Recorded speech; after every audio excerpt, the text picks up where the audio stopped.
Hello વિદ્યાર્થી મિત્રો, જ્યારે પણ આ પ્રકારની રકમ આલી હોય અપૂર્ણાંકના અંદર અને આપણે કીધું છે કે 5/7, 3 અષ્ટમાંશ, 2 પંચમાંશ, 4 નવમાંશમાં સૌથી નાનો અપૂર્ણાંક કયો, ત્યારે આપણે ઘણા વખત મુશ્કેલીમાં મુકાઈ જતા હોઈએ છીએ.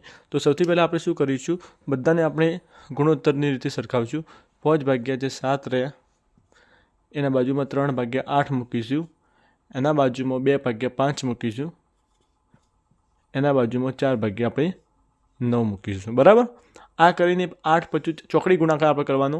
8 5 40, તો અહીંયા 40 મૂકીએ, અહીંયા 7 તરી 21. આ બેમાંથી કઈ સંખ્યા મોટી છે? જે સંખ્યા મોટી હોય એને ઉડાડી દેવાની. તો અહીંયા મોટી 40 ઉડાડી દીધા. હવે આપણે આને કરીએ તો 5 તરી કેટલા થયા?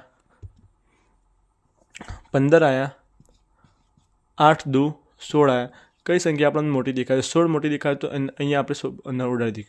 પછી 9 તરી 27 કરીએ, 8 ચોક 32 કરીએ. કઈ સંખ્યા મોટી દેખાય છે? 32 સંખ્યા મોટી દેખાય છે, તો આને બી ઉડાડી દઈએ.